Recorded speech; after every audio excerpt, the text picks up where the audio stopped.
And after some time had passed, we decided that we were going to try and be friends again. And that's always a little weird the first time you try hanging out with an ex as a friend. When he saw me, he fist bumped me. I was like, wow, honestly, I would rather have you fist me. That would feel less physically uncomfortable than this nightmare you just put us through. Hated that. Absolutely not. And I've had the deadly peanut allergy for most of my life, so for the 8 years we were together, he had to stop eating peanut products, because if he did and then kissed me, my throat could close. So when I saw him, I was like, oh, what's it like to eat peanut butter again? He goes, oh man, we should have broken up a long time ago.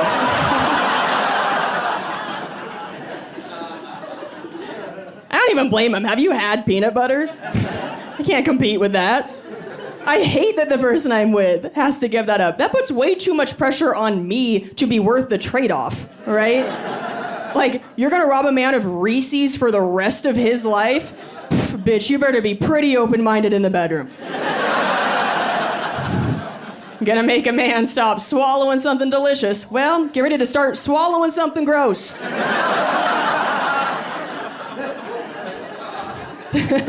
You gotta fill the void that Snickers left. A missionary with the lights off ain't gonna cut it anymore. So, had to learn some new moves and watch some tutorials. That's what I call porn. It's just educational for me now. I just watch with a little notepad like, oh, pretend to gag. Okay.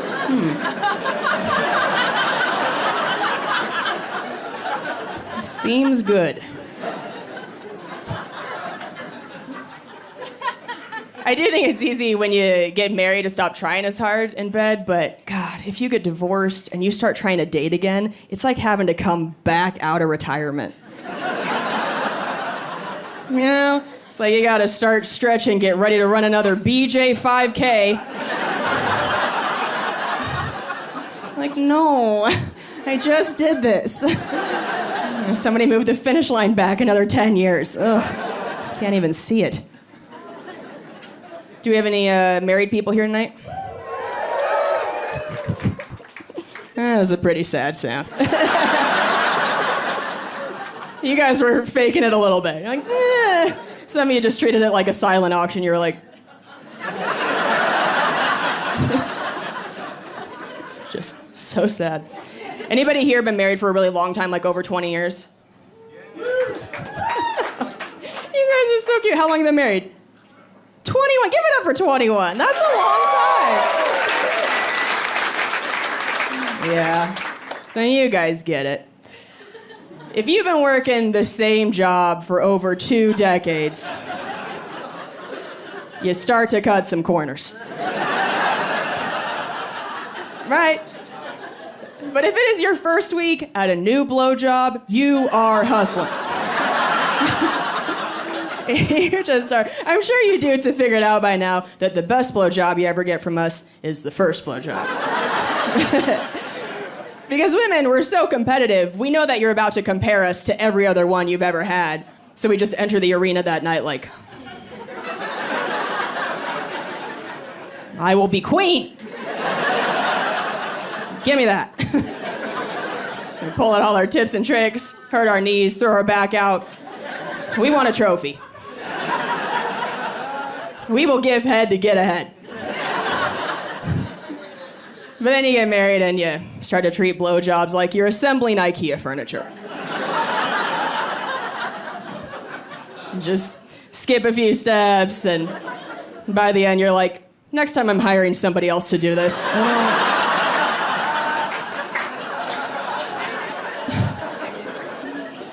A little righty-tighty, lefty-loosey, let's get the hell out of here.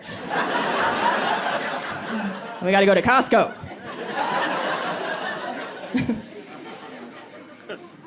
I tried to avoid the whole post-breakup identity crisis. One of my friends went through a breakup, and she got this dramatic haircut afterward as a revenge move against her ex. She's like, if he sees me, he's gonna know he missed out on this whole other me. Like a guy has ever seen a haircut and been like,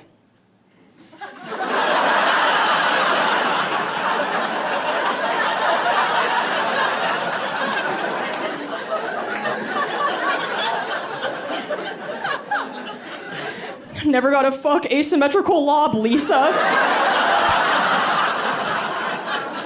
Bullshit.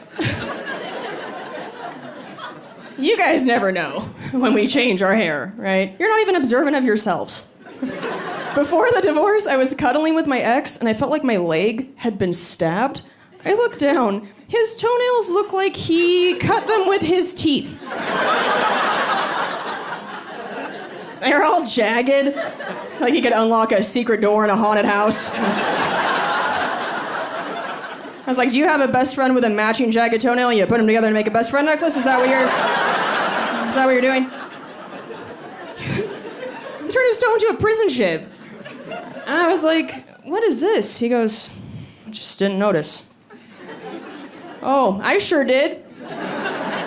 When you shanked my Achilles tendon. I'm bleeding out. Because I feel like this stuff only gets worse with you guys with age. Like, we've all seen the really old men with thick tufts of raccoon hair growing out of their ears. I'm sure that guy's wife has been telling him to trim it for years, and he just can't hear her.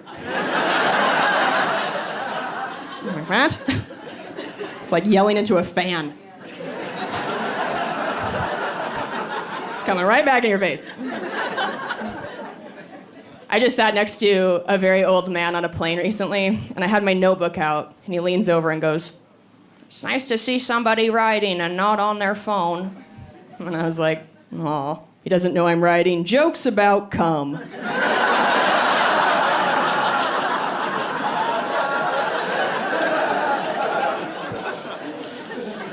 And I was like, oh, suddenly Candy Crush doesn't seem so bad, huh, Wendell? And I booped him on the nose. Love that, Wendell. It does feel a little weird to start over now in my 30s, but at least I know now what I like and don't like in a relationship. For example, I don't care how hot you are, I'm still never gonna eat your ass. Not a fan of the devil's chocolate. No, thank you. And I'm fair about it. I don't ask anybody to eat mine either, okay? There's no need. Women have a lot of holes down there. It's like a mini golf course. Just skip the one that's in a lagoon. Just don't even look at it. I have never wanted to do that to one of you guys. Most of you dudes have real blue-collar assholes. Not a lot of maintenance going on back there. That thing works at Lowe's. I don't trust it. It's like blindly sticking your face between two couch cushions. There's just goldfish crackers and part of a broken Christmas ornament. It's a choking hazard, frankly. I'm not gonna swallow a paperclip so you can come a new way.